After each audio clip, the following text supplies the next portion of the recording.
নতুন বছরে কিছু কুসংস্কার কাটানো যায় কিনা। কুসংস্কার মেনলি বাঙালির খাবার নিয়ে আছে, সেগুলো না বলে বলে পারি না। যেমন ধরুন, ডায়াবেটিক রোগীরা আলুর সংস্পর্শেই আসেন না। ওদিকে দেখুন, তারা কিন্তু রসগোল্লা, পান্তুয়া এগুলো খেয়ে যাচ্ছেন। যদি একটা আলু কোনো সুগার রোগী খায়, কি এমন খারাপ হয়? সত্যি হয় না। আলুর গ্লাইসেমিক ইন্ডেক্স কিছুটা বেশি হলেও একটা আলুতে যতটুকু থাকে, যেহেতু এটা কমপ্লেক্স স্টার্চ, সুগারের মাত্রা অতটা বাড়ায় না। কিন্তু আমি অনেকে দেখেছি, এমন ছোঁয়াচে পেশেন্ট আছে যে আলুতে যদি ঝোলে আলু থাকে, সেই ঝোলটাও বাদ দিয়ে দেয়।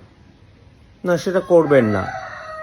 আসলে ডাক্তারি ভাষায় একটা কথাই সবচেয়ে জরুরি: পরিমিত আহার। কোনো কিছুই সবচেয়ে বেশি ভালো নয়। তারপরে আসুন ডিম। ডিম খাওয়া নাকি স্বাস্থ্যের পক্ষে খারাপ। যাদের কোলেস্ট্রল বেশি আছে, এলডিএল কোলেস্ট্রল বেশি আছে, ডিম খেলে নাকি কোলেস্ট্রল বেড়ে যায়। ভুল কথা। হ্যাঁ, যদি আপনি 7টা ডিমের কুসুম খান, কোলেস্ট্রল বাড়তেই পারে। কিন্তু আপনি যদি রোজ একটা করে ডিম খান, আপনার কোলেস্ট্রল বেশি থাকলেও আপনার সেটা খুব একটা এফেক্ট করবে না। তার কারণ এক্সটার্নাল এলডিএল কোলেস্ট্রল কিন্তু ডিমের ওই কুসুমে যতটুকু ফ্যাট থাকে তাতে বাড়ে না। ডিম আমরা বারণ করি যারা আনকন্ট্রোলড হাইপারটেনশন, প্রেশার কমছে না, তাদের ক্ষেত্রে কুসুমটা বারণ করি। তার কারণ কুসুমে প্রচুর নুন থাকে, সেই জন্য। আরেকটা মহা ঝামেলায় পড়ি। এই গতকালই যেমন বললাম, রেড মিট, হোয়াইট মিট। আমার সবাই জিজ্ঞেস করলো, হোয়াইট মিট কি? আসলে ওই 36 সেকেন্ডে না হোয়াইট মিট নিয়ে বলা যায় না। হোয়াইট মিট হচ্ছে মাছ, খুব ভালো প্রোটিন। ইভেন মাছের যদি পেটি খান, তাহলেও কোনো ক্ষতি হয় না। রেড মিটের একটা অসুবিধা আছে, সেটা হচ্ছে রেড মিট যাদের অলরেডি কিডনি খারাপ বা হার্ট অ্যাটাক হয়ে গেছে, তাদের মেপে খেতে হবে।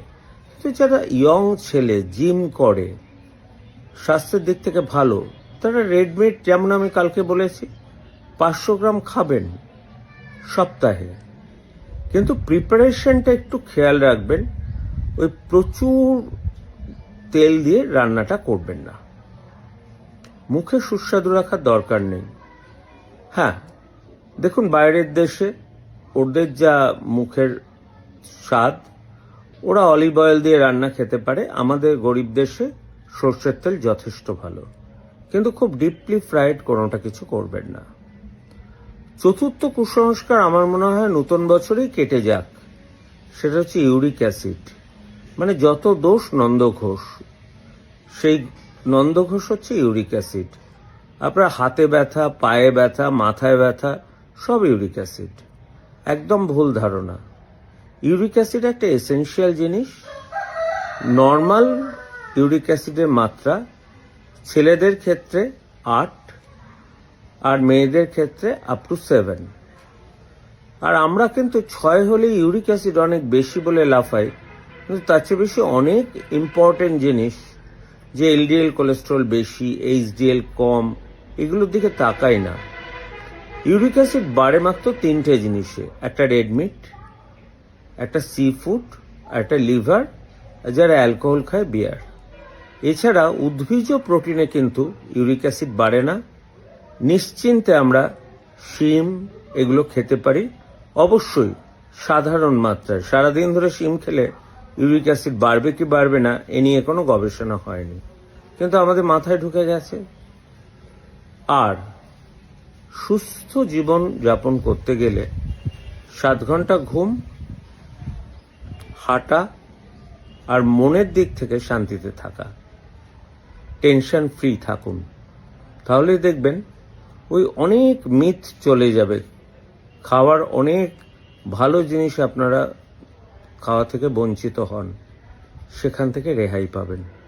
ভালো থাকুক, নতুন বছর ভালোভাবে কাটুক, সবাই সুস্থ থাকুন, ডাক্তারের কাছে যেন না আসতে হয়।